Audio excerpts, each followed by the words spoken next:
makes you so sick at heart that you can't take part. You can't even passively take part. So, while looking at the OECD's website, I came across their COVID information section, which I thought was very interesting for all the wrong reasons that I'm going to discuss in this video. As most of these international economic organizations do, there's usually kind of a reader-friendly section on major issues where they summarize key points and some of the actions that they're taking in response. So it's clear that COVID deserves a section, but what they write about COVID is pretty odd for two reasons. The first is, well, it's no secret that when usually developed countries undertake what are considered to be the wrong economic policies, they usually get very sharp criticism from organizations like the OECD, the IMF, the World Bank. But here's the thing: Western countries aren't usually criticized. Yeah, surprise. So what I'm going to show you is how they frame the issues regarding vaccination on COVID. And while they point out issues that I think are really at the heart of the way that the global vaccination effort is being undertaken, they don't really point fingers at who's responsible for this. And this is very important because here we're going to see that the villains in this story really are the developed countries. Yes, there is a degree of agency in how developing countries have faced the healthcare emergency, and obviously to say that countries like India, which right now is getting absolutely slammed by COVID, to say that their own government, the government of Narendra Modi, has no responsibility would of course be a complete lie. A lot of developing countries have had very terrible responses to the pandemic, and so the reason that they're being so hard hit is a lot to do to their own choices. But when it comes to vaccination, well, we all know that a small number of countries have been hoarding the vaccines, and there's been a concentrated effort by the part of Western governments to keep intellectual property protection for those vaccines in their own hands, preventing all the countries that have vaccine manufacturing capability from developing more of these vaccines, which is what we need. What we need right now is increase the supply of vaccines to as much as possible. So let's look at the website and see where it all goes wrong. So the race to vaccinate. So this is all very sort of wishy-washy, with nice little graphics, etc. A global economic recovery is in sight. For it to succeed, we need faster, more effective vaccination rollout across the world. Yes, we do.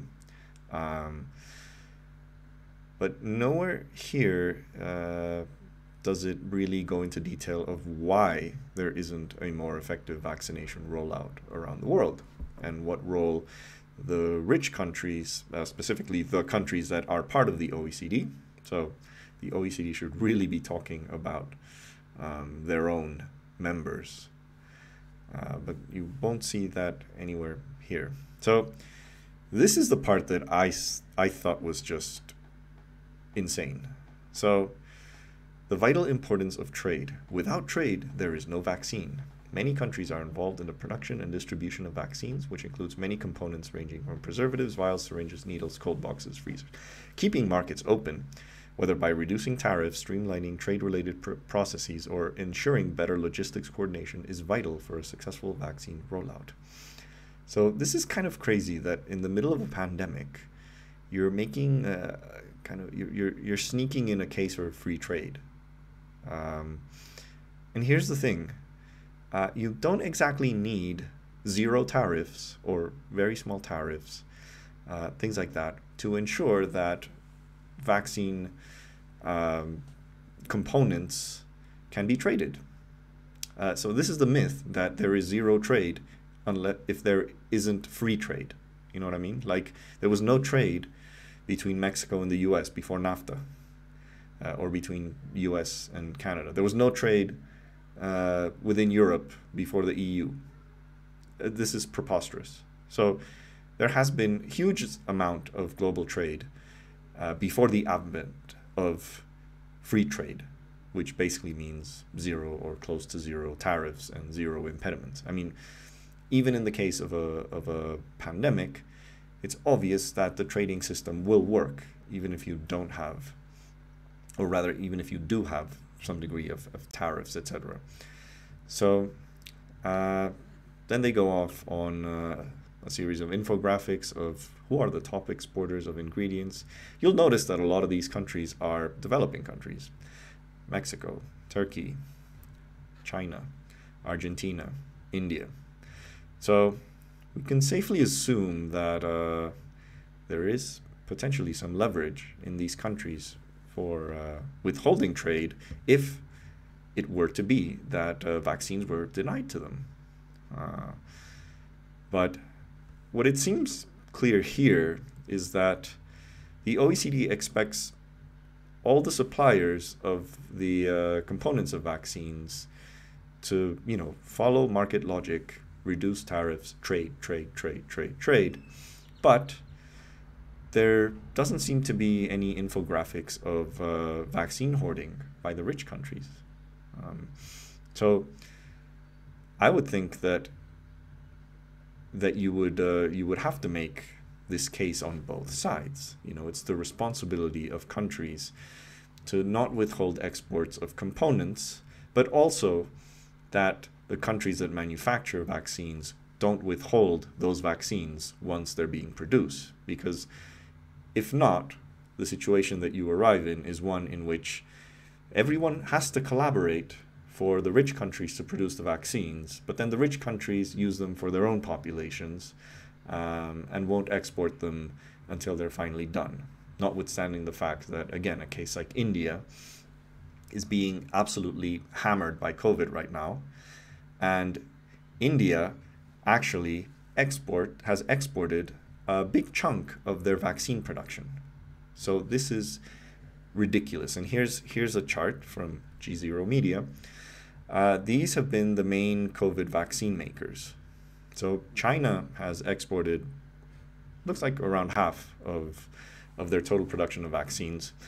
In China's case, being that China has largely controlled the pandemic, you can argue that it's fine. You can afford to do that.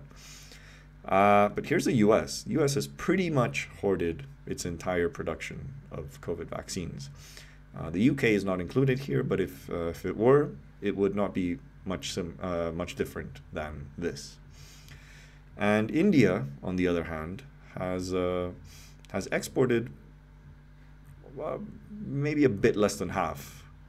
Looks like more than a third, sort of like between 30-40% of their total vaccine productions for a country that, they never really had the pandemic under control. They managed to reduce cases after their first wave, but it wasn't really gone, and they dropped their guard, and now over the course of the previous month, it has absolutely skyrocketed, and now they're having over 300,000 cases a day.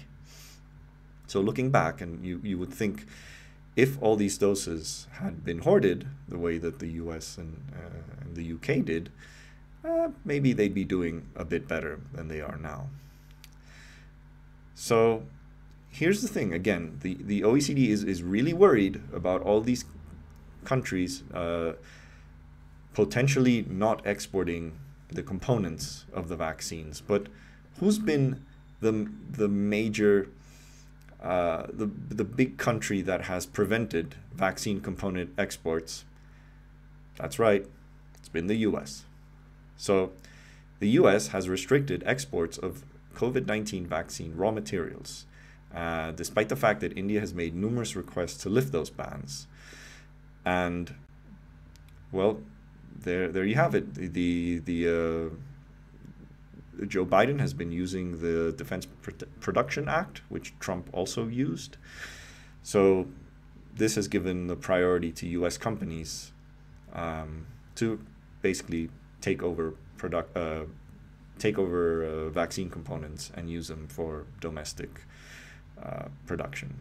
So here's the thing again, and now we jump to the other issue, which is intellectual property, and the idea that in a crisis like the one we have now, every country in the world who's a signatory to the World Trade Organization and a signatory to all of the WTO's intellectual property regimes, they have to follow the rules and not violate intellectual property, because there's very few loopholes that they could use, whereas the U.S.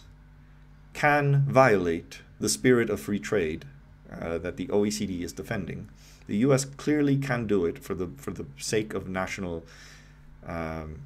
for their own national interest. This is a national security issue that requires legislation that is generally applied for in wartime. They're allowed to do that. But other countries can't. You can't break the rules of WTO intellectual property protection. And here's the thing, this has been an issue. They have taken this issue to the WTO.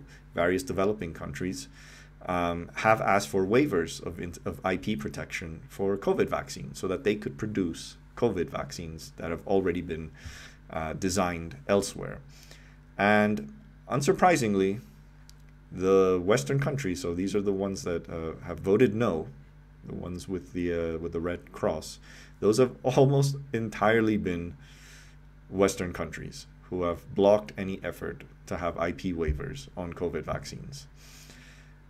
And this is ridiculous. This is absolutely ridiculous. We are facing, so the argument given, and the argument that has mostly been, it's a right-wing argument. It's basically that if IP protection is violated in any way, there is no incentive for developing vaccines in the future. This is bullshit. This is bullshit for various reasons. It is bullshit because most of the major vaccines have received a considerable amount of public funding. So they've been funded through money from the state, or in the case of, famously, Pfizer said that it was not going to receive money from Donald Trump's vaccine funding program, Operation Warp Speed, that was the name of it. So Pfizer famously didn't receive money, but guess how they funded it? They funded it through pre-orders from other countries. So none of these vaccines have developed organically from the research efforts of the vaccine makers. They've been funded through public money, state money, taxpayer money. So what incentive is being violated for, in a public emergency of the worst pandemic, not in terms of deaths, but in terms of the economic impact? This has been the worst pandemic probably since the Black Death in terms of its economic impact. So even in this situation, there is a complete unwillingness to just, for once, for this one medical emergency, for this one type of vaccine, for this one disease, we cannot waive IP protection. That's insane. Like, you cannot make the incentive argument here when it's just so limited. It's not a call to waive IP protection for every other illness that will emerge for the rest of humankind. No, it's just this one illness that is happening now that is way more deadly and way more costly than any other illness that we currently have on the planet. And even then, you cannot waive it. Like, the fundamentals of capitalism cannot be in any way eroded in an emergency like this. This is immoral. Okay, there's no words to describe. And the people who have been recently outraged by the Super League and how billionaires are ruining football should be just as passionately angry about what's going on with COVID. And now, the other argument that many defenders of the IP regime give is that, well, there are mechanisms for basically producing vaccines without a license, and this is known as compulsory licensing. And the facility for compulsory licensing was offered as part of the TRIPS aspect of the WTO. So TRIPS stands for trade-related aspects of international property rights, and it was part of I think it was part of the Doha round, and then it was expanded upon. So compulsory licensing basically means that in the case of a medical emergency, you are allowed to basically produce any sort of medical tool, which would include a vaccine, if necessary. But there's some caveats to this, and here's the basic problem. So first of all, compulsory licensing must be done on a case-by-case basis. So you can't have like sort of a global effort to compulsorily license COVID vaccines, case by case and product by product basis. And it's also the case that often the vaccines will not just be one single IP. So there might be various IPs involved in the production of the vaccine. So that makes it very complicated because it's not just the IP of one vaccine. It's the IP of many components of that vaccine. Second of all, the compulsory licensing would benefit countries that can produce vaccines. So let's say India decides to use compulsory licensing to produce vaccines. Well, that's great, but the regime originally didn't allow you to use that for exports.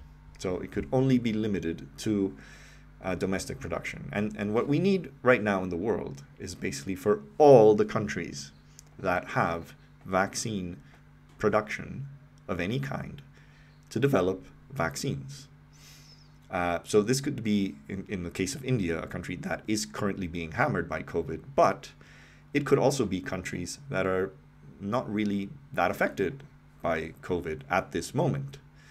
So the idea would be that the countries that maybe are sort of on the way out of COVID to still produce vaccines for the rest of the world.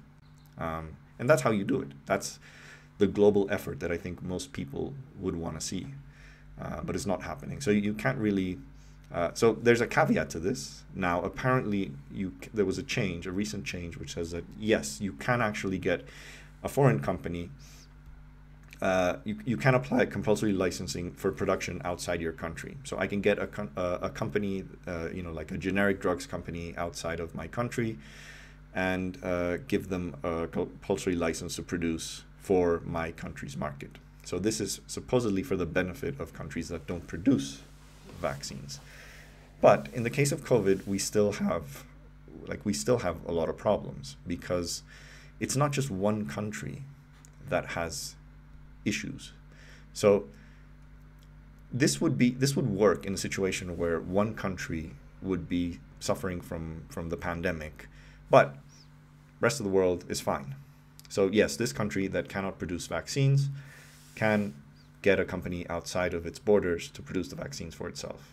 But if we're having an entire globe that's being hammered, we need many countries and many companies to be producing those vaccines.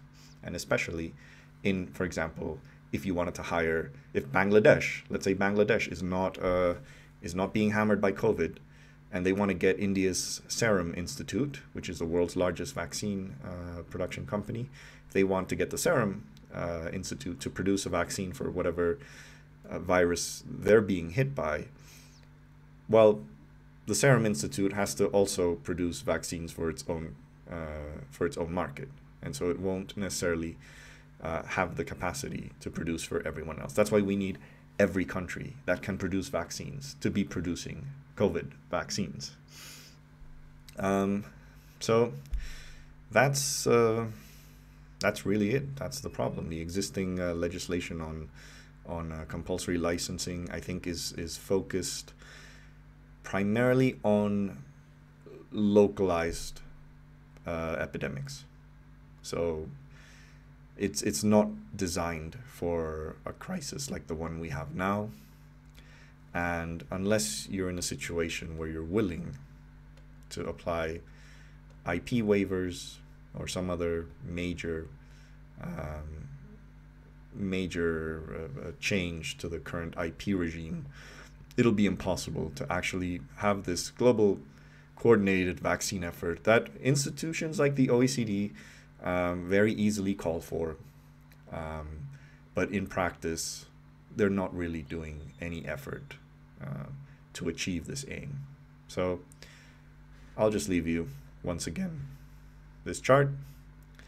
If you want to ask yourself why people die in the developing world, these are the countries that are responsible for other countries not being able to produce vaccines. Don't ever forget that.